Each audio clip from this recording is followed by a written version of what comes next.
Jerusalem in the year 1187. A city shimmering in the desert heat, a holy place sacred to three faiths.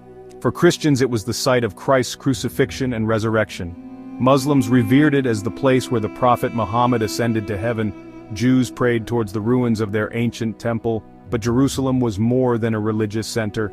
It was a crossroads of trade, a melting pot of cultures, and it was a prize worth fighting for. For almost a century Jerusalem had been ruled by Christians from the West. These were the Crusader states forged in the fires of holy war, but their grip on the Holy Land was precarious. Surrounded by powerful Muslim neighbors, the Crusader states relied on a fragile peace. But that peace was about to be shattered. In the east, a new power was rising. His name was Salahuddin, a brilliant warrior and a shrewd statesman. He had united the Muslim world under his banner. Salahuddin vowed to recapture Jerusalem. He would lead a jihad, a holy war, against the Christian infidels. Standing against him was a king as brave as any Lionheart, Baldwin IV of Jerusalem, a boy king struck down by a terrible disease. Leprosy ravaged his body, but his spirit remained unyielding. Baldwin was a brilliant military leader. He had outwitted and outmaneuvered Saladin's forces for years, but time was running out for the leper king. The final battle for Jerusalem was at hand. Baldwin IV, a king at 15 already marked by fate. Leprosy, a cruel and disfiguring disease, gripped him in its claws. He hid his decaying flesh beneath gauntlets and a mask, but he could not hide his courage. Baldwin was a warrior king, schooled in the art of war. He understood the importance of strategy and cunning. In 1177, Saladin, at the head of a vast army, invaded the kingdom of Jerusalem. The young king, despite his illness, rode out to meet the threat. At Montgessard, Baldwin led a surprise attack on Saladin's unsuspecting army. The Muslims were routed. Saladin himself barely escaped. It was a stunning victory. The leper king had triumphed.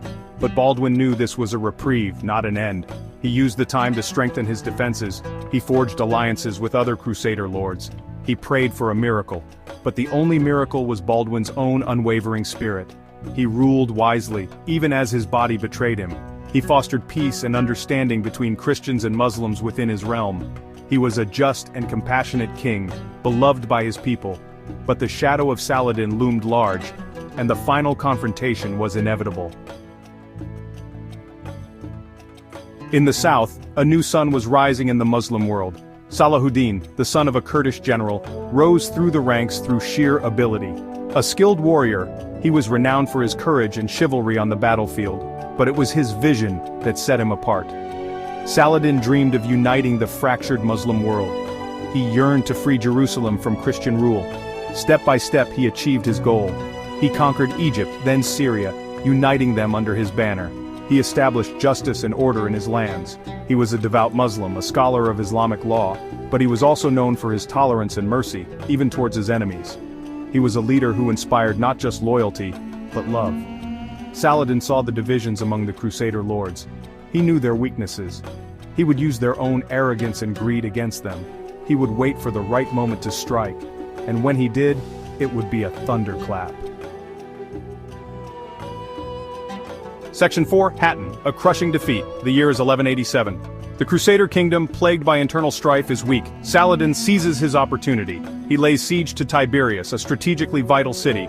Baldwin, despite his failing health, answers the call to arms. He knows the importance of Tiberias. He must relieve the siege. The two armies met at Hattin near the Sea of Galilee. It was a disaster for the Crusaders. The scorching desert sun beat down on them. Their water supplies were cut off. Saladin had lured them into a trap. The Crusader army, parched and exhausted, was routed. Many were slaughtered. Others, including King Baldwin, were taken prisoner. The true cross, a relic of Christ's crucifixion, which the Crusaders carried into battle, was lost. It was a crushing defeat, a turning point in the Crusades. The road to Jerusalem lay open. Section 5. The Fall of Jerusalem. News of the disaster at Hattin spread like wildfire. Panic gripped the holy city.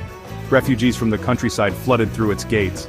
The garrison, under the command of Balian of Ibelin, prepared for a siege. They knew the odds were stacked against them. Saladin, ever the strategist, offered generous terms. He allowed any citizen who wished to leave to do so with their possessions. Thousands took his offer, but Balian and a small band of knights resolved to fight for their faith. They knew what the fall of Jerusalem would mean. The siege lasted a fortnight. Saladin's catapults pounded the city walls. Finally, a breach was made. Balian, realizing the futility of further resistance, surrendered the city. Saladin entered Jerusalem in triumph. But he did not allow a massacre. He forbade his soldiers from harming the inhabitants. He allowed the Christians to ransom themselves or leave peacefully.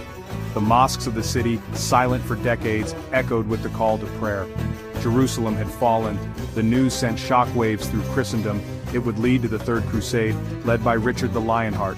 But Jerusalem would never again be under Christian rule during the Crusader period.